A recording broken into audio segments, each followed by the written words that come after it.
Nick, in Okay, accept. Hello, everyone. Welcome to the NetPlay seminar today. And today we have Alessandra from University of Catania, who is going to give a talk about how to efficiently explain a technical research, the case of generative model of power grid topologies. Now, time is yours, please. Thank you.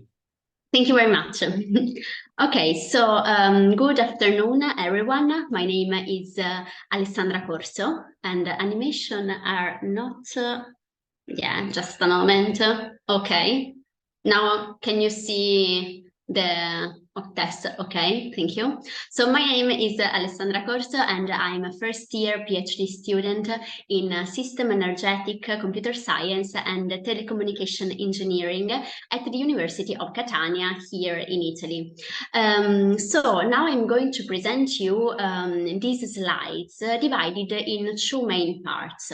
So during the first part, I'd like to explain you our technical research about generative models and power grid topologies.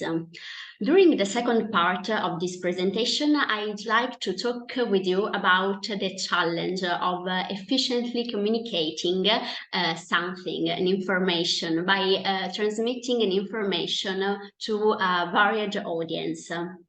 So NetPlay's seminars are not only about networks, but also about PhD lives. So these type of seminars deal with maybe some difficulties, some problems that PhD students could have during these 3 years of work and education. And it is about complexity in general. So I'd like to start with our proposal of a generative model, showing you a concept, so an image that summarizes main steps of our research. But I need more space, so I enlarge this image for allowing you better see the following images. So at first we study real networks, so real power grid networks. Secondly, we study and focus on their node degree typical distributions, where on the x-axis there are their degrees, node degrees, and on y-axis their frequency. After studying these real cases, we concentrate on generating a model for having synthetic network, synthetic data. So at first we decide to fix the size of our network in terms of the number of the nodes n. And secondly, we fix its desired degree distribution. Secondly, we randomly fix their geographical positions. So, for example, in this case, we have n synthetic nodes, in this case, 6 different synthetic nodes, where each node has a different desired degree. So, for example, this one has as the desired degree, a degree equal to 2. And it is our model. By having at this point this information, now I can introduce you our algorithm. And the goal of our algorithm is creating its topology, so the structure of the network connecting different synthetic nodes. The approach is the following. So the algorithm chooses 2 nodes, for example, I and J, and it connects them with a different probability. So it chooses the node I, for example, this one, with a probability proportional to its degree. That is, if for this case, 4.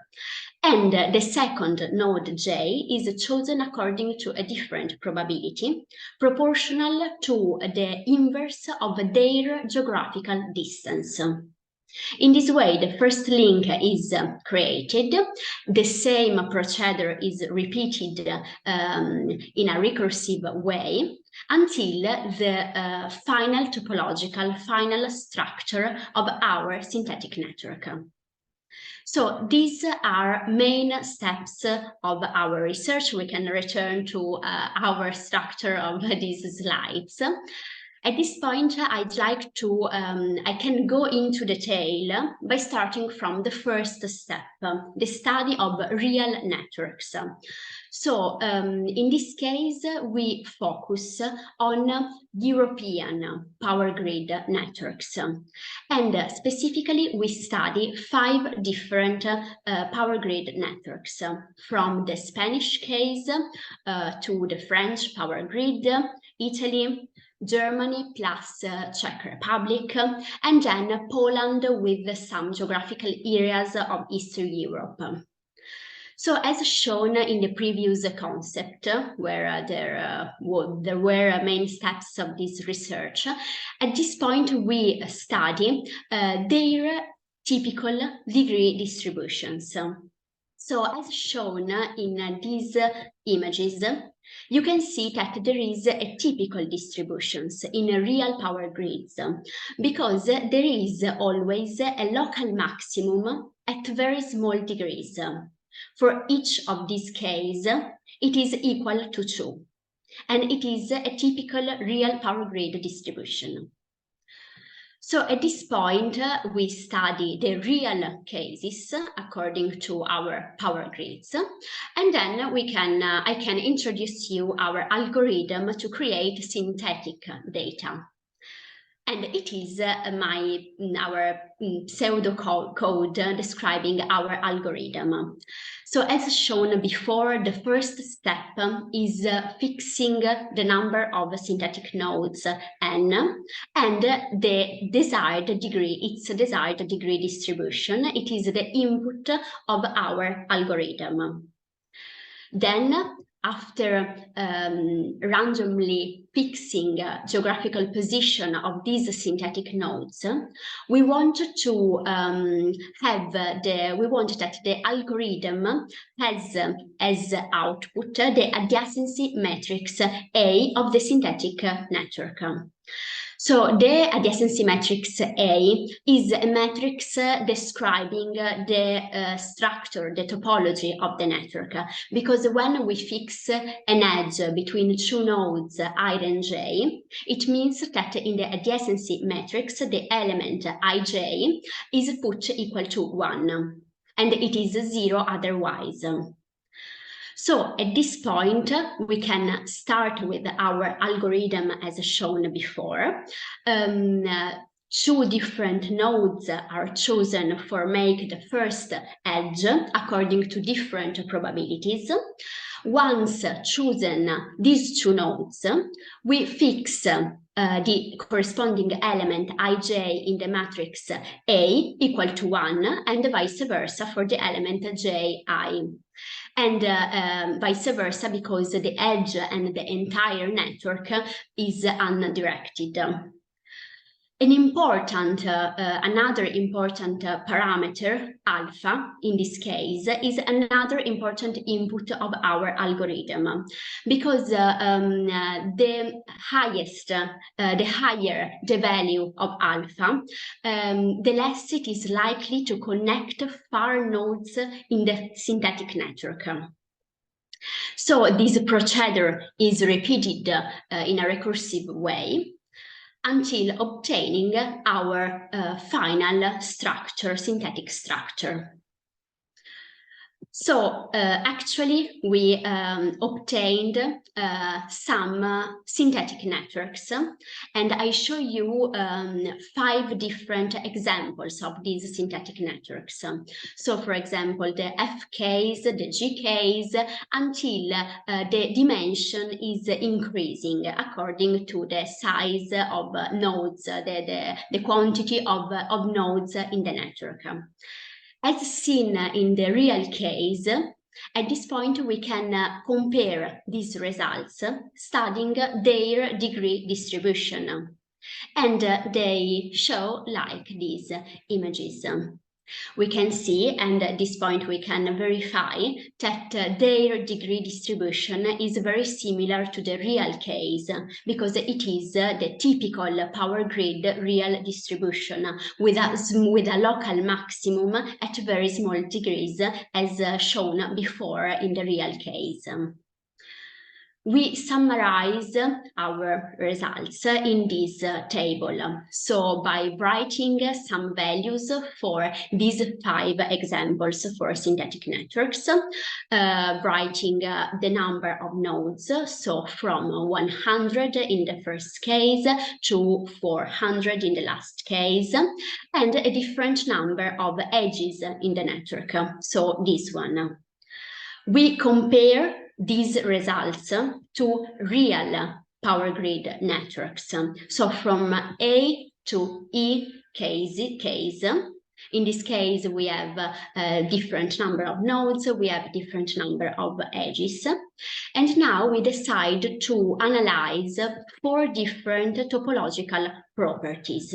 This one, that are the average shortest path length, the cluster coefficient, the mean degree in the network, and the local maximum in the degree distribution. So in the first 5 cases, these topological properties are the following. And in the synthetic case, results are these ones. So they are very similar. We can say that our generative model is able to generate synthetic networks with very similar properties to real cases. Moreover, we investigate about some results, and we are interested in exploring the trend of these 4 topological properties, both studying the different dimension of synthetic networks and varying values of the parameter alpha, as seen before. So in this plot, we can see that increasing the number of nodes in the synthetic networks, average short path length increases.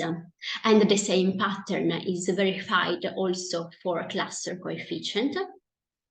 Conversely, for the case of mean degree, results are around the same value, around 3, and it is correct. The same pattern for local maximum as seen in the local distributions seen before, and it is around 2. So it is, in conclusion of this first part, I can see that we could investigate about topological properties of these real power grids. Secondly, we could develop a synthetic model, making it available for scientific community. And thirdly, we could enrich power grid databases also for machine learning studies, machine learning researches.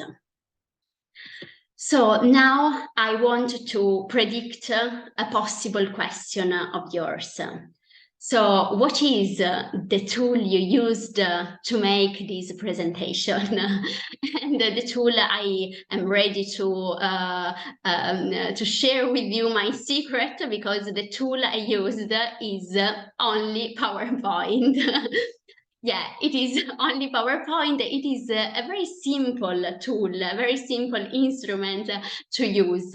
Its strength is that it is very intuitive to use, to make very nice presentations. But if you have, and if you decide to have time for improving your presentation, for making more eye-catching slides, you can find a lot of things only using this simple object, PowerPoint. So we can go into detail of this second part of presentations. And one other very important tool that researchers can use to making accessible complex data is data visualization. So I would like to start from a very simple question. What is data visualization? So data visualization is a very important set of tools that allow you to efficiently communicate your data. So if you have some data, if you have some information and you want to efficiently communicate them to the scientific community, to your readers, to other researchers, you can encode this data with some graphical objects like lines, points, bars, grouped in graphics. So, okay, Ale, very nice, I understand, but why could I use these instruments? So if you want to communicate, to efficiently communicate some information, this information has to have some important requirements. First of all, this information has to be salient in terms of its relevance. Secondly, the information, a second requirement is its credibility in terms of scientific plausibility and technical adequacy. And last, the legitimacy. It is the third requirement for a good data visualization in terms of the process you follow to create a good visualization. So, for example, this process has to be unbiased. Okay, so I understand why, it is clear, but we have statistics, and the statistics could be enough. They can be exhaustive for describing some data. For example, in this case, I can see you that we have two variables, x and y. We know their means, and they are very similar. We know their standard deviations, and we know that the correlation, so basically they don't correlate because the correlation is equal to minus 0.06.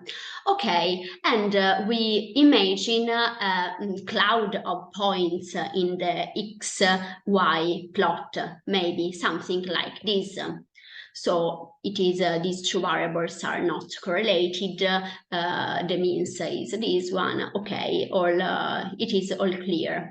And one can say, so in this case, data visualization is not important because statistics is exhaustive.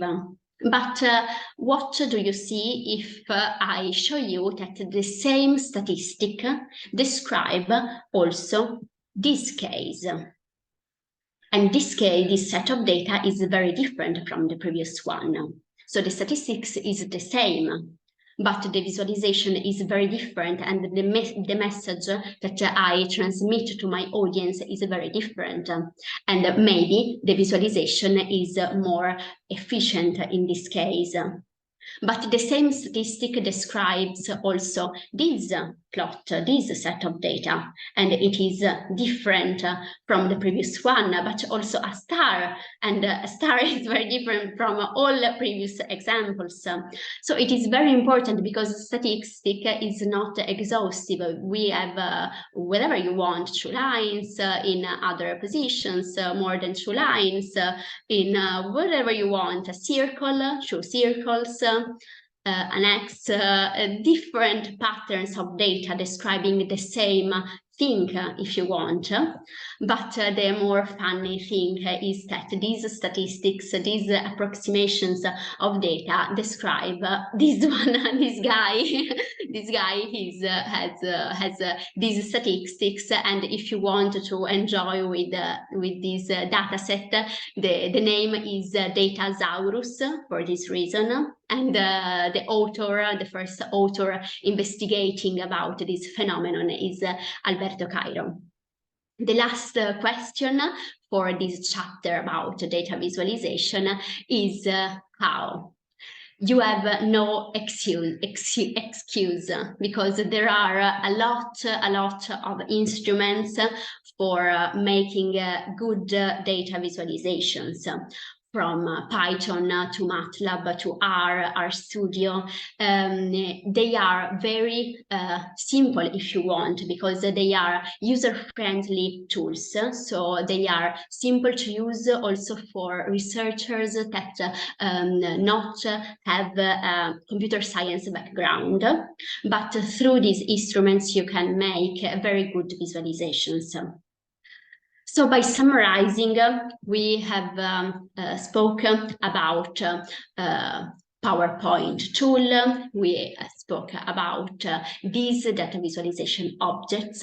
So you can have technical visualizations. You have the tool for showing to your audience your results. But third, there is you that have to tell this information, and it is a large challenge because it is difficult to speak to our audience. It is embarrassing. We don't know how to say and how to move and how to look at the people. So it is very difficult for everybody. And I want to give you some very little tips to remind if you want to have a better presentation, if you want. So these tips are this one. So first of all, you have to remind people you have to talk. So it is very important reminding people and their backgrounds. So there is a target, there is a message that goes from you to your audience. And it's important to know your audience to cap any message from that people, from that guys. Secondly, eye contact.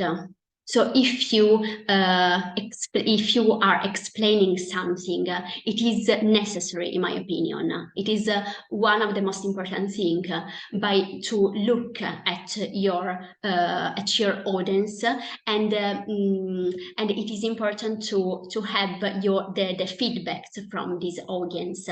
You have to be ready to change your presentation according to positive or negative feedbacks from your audience. Then there is a language that is very important, and this language is not the verbal but the non-verbal language.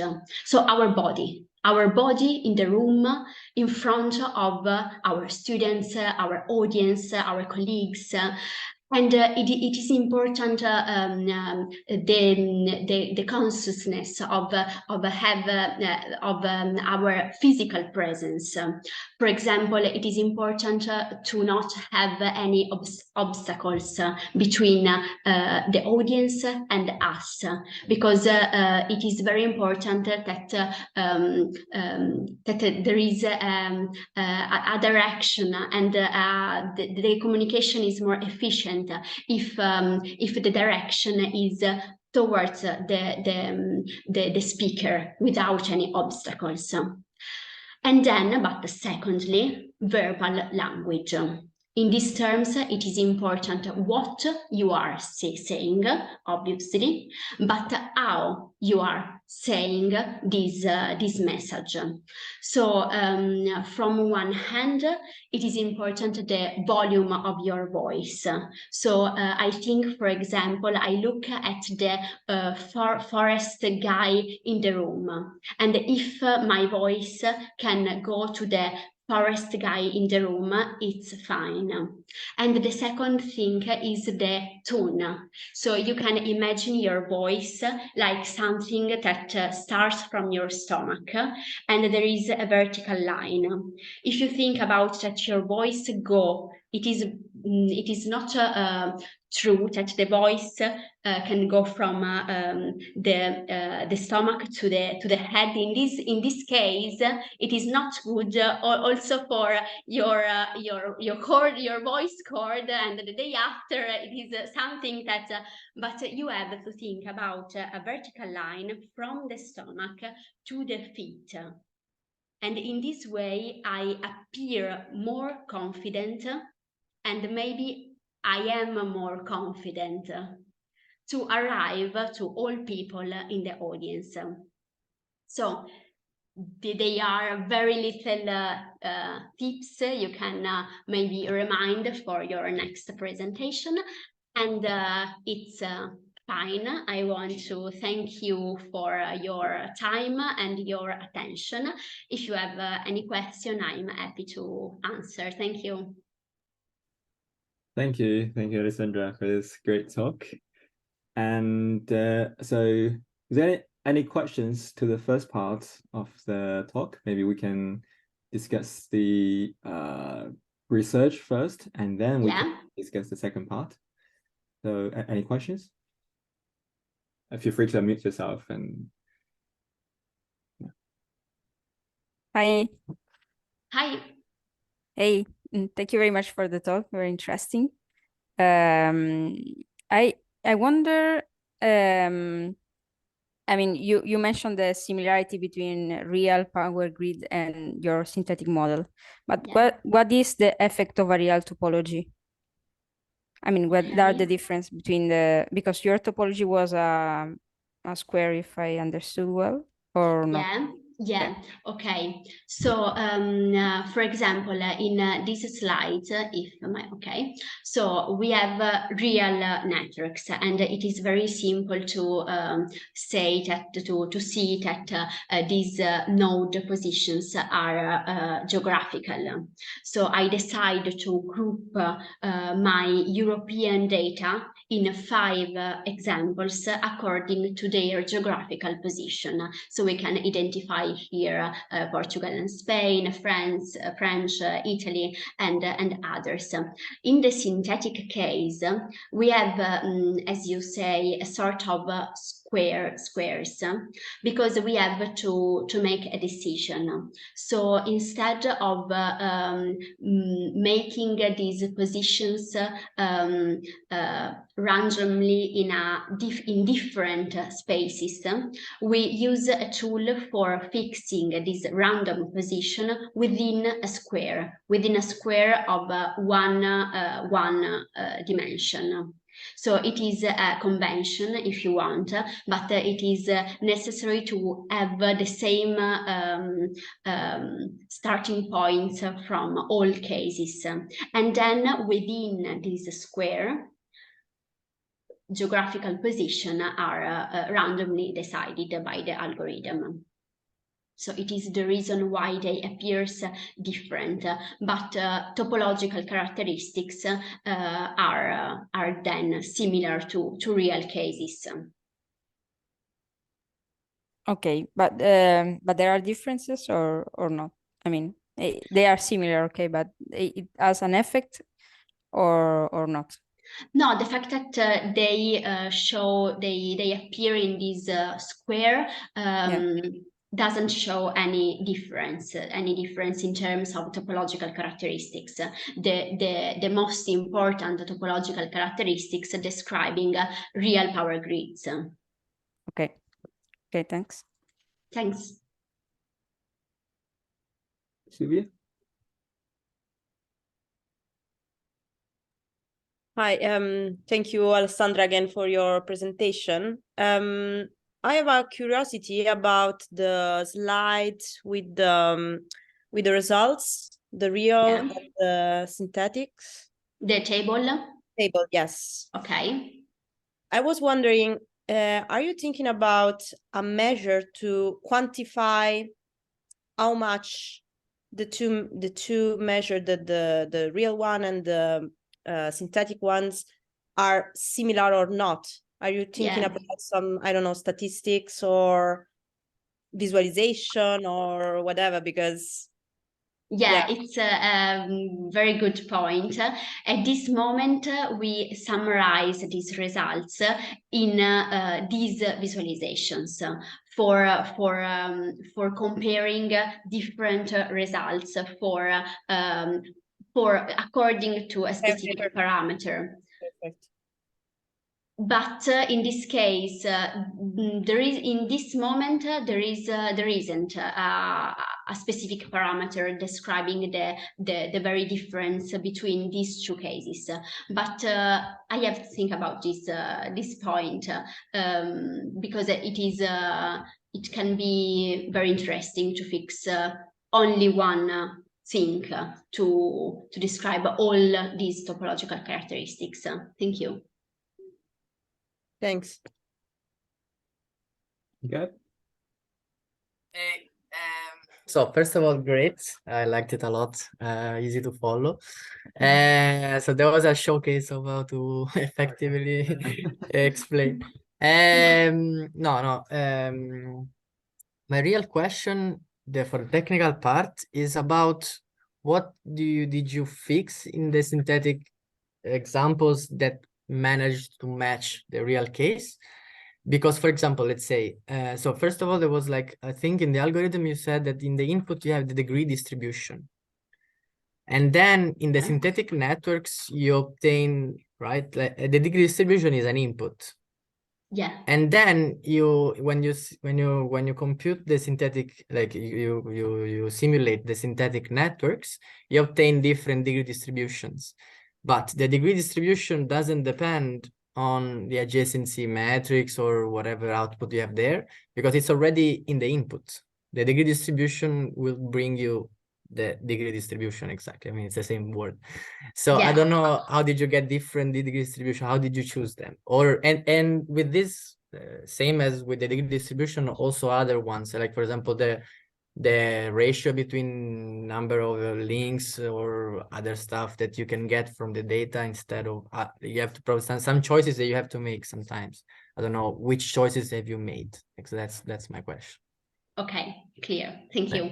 So the input of this algorithm is our desired degree distribution for our synthetic network, and it is a vector with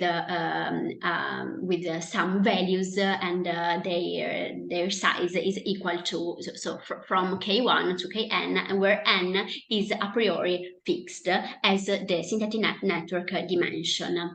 This vector is built from real degree distributions. So if we have, for example, our 5 real cases of our power grids, you imagine these 5 real degree distributions for all real nodes. And we random choose some values of these real distributions for making our desired degree distribution for our synthetic network. So at this point, degree distributions for synthetic networks are different only if the dimensions are different.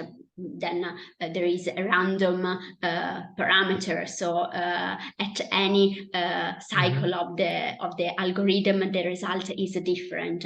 But the desired degree is equal at the end. But in this procedure, the algorithm chooses elements to connect. So I know that node I, for example, will have 5 links, but a priori, I don't know. I don't know which ones. Yeah. Yeah. I mean, of course, the algorithm will choose different paths that will influence I think the diameter, the average distance, whatever. But like, so basically for the degree distribution, you did like a bootstrap algorithm from the real one, like, because for example, like not all degree distributions translate into a network. Because there are some cases in which the degree, for example, uneven degree, the sum of degree distribution is uneven, it's not possible in a network. And like this, you can have many situations in which you go, and then boom. And it is a check that we look before the algorithm starts. So there are more detailed checking before the algorithm starts. But basically, all degree distributions are possible to have a real network. The only case is the sum of this degree that has to be not even. Yeah, okay. And another check is at the end of this algorithm, because I choose randomly two nodes, I and j. I connect them until the end, but in some cases it can happen that an edge could be on the same node, Okay. and self loops in this case for power grids don't exist. So there is this check at the end of algorithm. It is a pseudocode and something that simplify the real algorithm. The last check is about the clusters. So we check that the network is connected without isolated nodes. Nice, thank you. Thank you. Okay. So Okay. before moving to the second part, I have a few questions about this technical part. All right. So just to confirm that you were saying the synthetic network, you choose the coordinate in a box randomly, right? Yeah, for this desired degree distribution. Yeah. Yeah, Okay. the way we choose these values is from real cases. No. So I mean in the second step, you need to calculate the distance between the two nodes, right? yeah, okay. need to- So for example, in this image, so the distance between nodes. So it is the question about this parameter, how we decide, how we consider the geographical distance between nodes, right? Yeah. Okay, so by considering this information, so number of nodes of our synthetic network, its desired degree distribution, random geographical position in the square we spoke before, then we create the structure, the topology of this network by connecting different synthetic nodes. So the algorithm first chooses the node I, for example, this one, with a certain probability that is proportional to its degree. So nodes with higher degree has a higher probability to be chosen for the algorithm to make the first link in the network. Secondly, so I have the first node. I have this half edge, and I have to decide where to go to put this half of edge. And the algorithm chose the second node j with a different probability. So according to this probability, it is likely to connect nodes where the distance is short. Yeah, I know this part. So how do you determine the Dij in the synthetic case? Because in the previous step, the position are randomly fixed. Okay. And then I know their geographical position. Okay, I see. For example, I see that these two nodes are less distant with respect to this one or this one. It is a probability, so it is not, and we would to replicate this phenomenon because of real networks. Because in real networks, it is very important to consider geographical position. So because of reality case, because a line describing electrical information from one generator to another is the geographical position or is very important. So it is less likely to connect more distant nodes. So we replicate this phenomenon also for synthetic network. Okay, I see. So I think because there are like configuration models or the fitness model that can generate a network, but in that case will be a random network from a given degree distribution.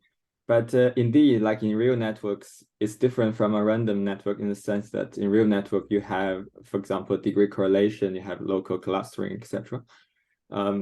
So I don't know, maybe you can also measure the correlation using several different measures in the synthetic network data, comparing with the real data, and see if the correlation can be fully recovered as well. Okay.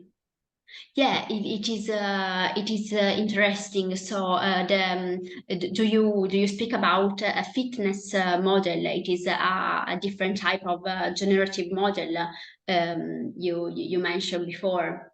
Yes. So so I think the configuration model is like you connect you're connecting two nodes with the probability of the configuration model is one of the most used generative model, and it from a specific degree distribution. So from a real case, if you want, you can generate a lot of other synthetic networks by changing structure of the network. So changing edges in the network. Degree distribution is the same for all nodes. So the degree of each node is the same for all configuration models you decide. But in this case, it is not only a change between edges, but from zero you create something considering specific topological properties of our grids. Okay. But thank you very much for this point. And I think we can move to the second discussion of the second part. Okay. So are there any questions related to the presentation of the talk, or anyone want to say anything? Just unmute yourself. And okay, can you hear me? Yeah. Okay, and have you any question about this part? I have a comment. Yeah. More than a question. So what's the thing about the voice? So we need. Yeah, I noticed your expression when I the part of That's really counterintuitive, because I mean your expression was like in what sense? So could you explain more? What's your experience on these when you discover it? I don't know. What's the story? Yeah, it is because I play theater, and voice in theater is very important. So the way to arrive to audience is counterintuitive, because if you want, one can think that the voice could go to the head in some way, but in this case I speak in a strange way, and it is not so good. But if you think in your imagery that your voice from the stomach go to the feet, you have a voice that is more confident, more clear. In the audience, maybe there is people are in silent because you have this expression. So in public speaking, because I like very much science communication, and in Italy it is divulgazione. In my opinion, it is very different to translate this. It is a science communication, but divulgazione is something that is related with the way of transmitting information to others. And so there are a lot of things that I love connected to research and to theater, to science communication. So for these reasons, I speak with you about these things. So it is counterintuitive, but if you think about this direction, you can improve your language, your way of communicating. Try. I'll try at next time. Let's see. Also, I have a comment on this because, like, especially with the voice, I noticed that if you try to speak slower and like without having stop words in between, like and like you know as well, it helps a lot for like for thinking the others that you are confident, you know what you want to say, and it gives time for them also to think of what you're saying, to stress everything, because if it's always something and it's always like the same tone, while if you have also silence, you can add up to whatever you want to say, no? Yeah. Yeah. This is Go. No. This is the first comment, and then I had a question, but I don't want. I want to hear from you. What do you say? Okay, yeah, because I think that moments when you are in silent, it is the expression, the right expression, I don't know, but they are very, very important. So instead of speaking with the same velocity, with the same tone, making some silent. So for example, in this part, I have, so in this part, I want to start from a very simple question. What is? And it is a very important moment, and it is silent. Yeah, it is simple, but it allows audience to stop for a moment and say, what? And it is very important. In my opinion, it is better to have silent instead of because in this case you could appear less confident. So I don't remember but silent is not a problem. You can stay in silent, think about what you have to say, and then start. Exactly. And the second question was related to the target, not the audience, because Yes. I find difficult sometimes, and I noticed also you have done some choices like, okay, which technical part should I put, which details should I leave out, what is the real important thing about what do I do? Because you meet people, any type of people. There are researchers, maybe researchers in your field, outside your field, scientific, not scientific, people that are no research at all, like they never even went to university. You have different kinds of people, and you have to tell them the same thing, that what you do, for example, now in a different way, no, of course.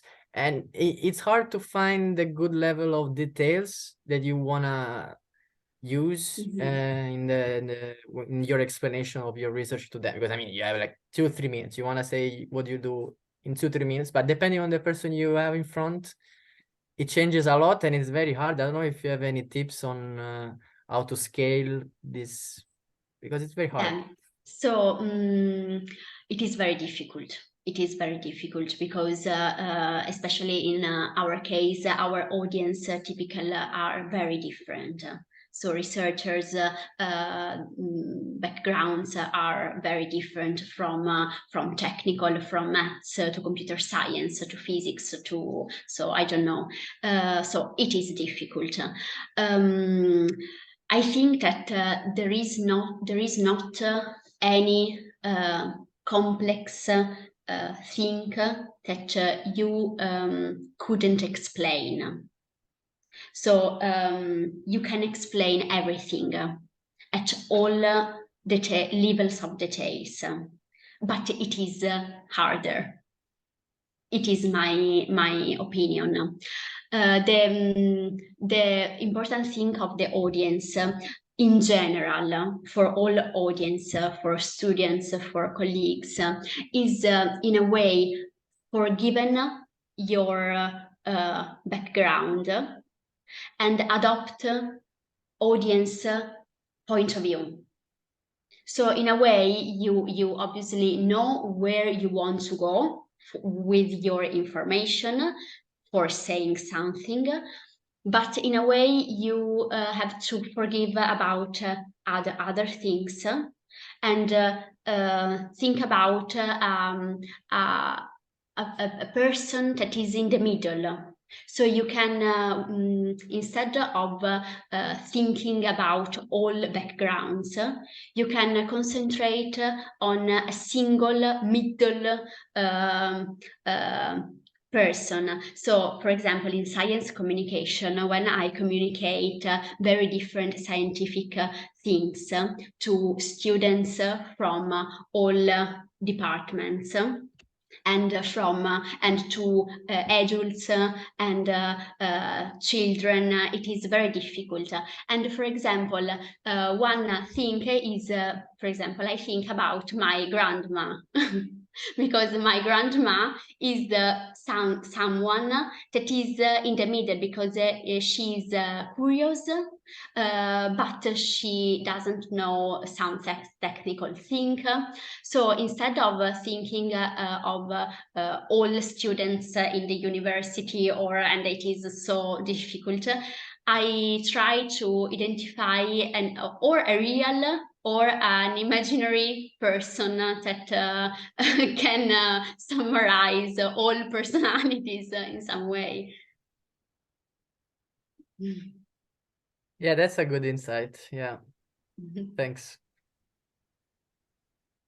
Thank you.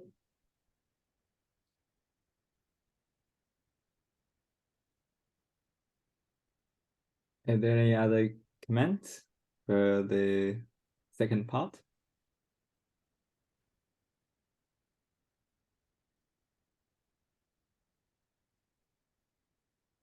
Okay. I think if there's no further discussion, I think we can stop here today. It's just the right timing. Okay, then thank you very much for everyone who attend this presentation, and also thank you very much, Alessandra, for giving such a amazing talk and like a showcase of how to do a good talk. So, yeah, thank you very much, and see you next time. And So actually, this is the last seminar, right? I don't know. Do we have Danilo's? Yes. No. It's the last seminar, so we see each other in okay. next time. So the last but not the least. Yeah. We saved the best for the last. Yeah. So thank you very much for both for audience, for people, for their time, their attention, and to you, to organizers, because NetPlace seminars are a very good way to speak to about other things, but very important in research lives, especially for PhD students. Thank you very much. Thank you. Thank you. Thank you. Thank you.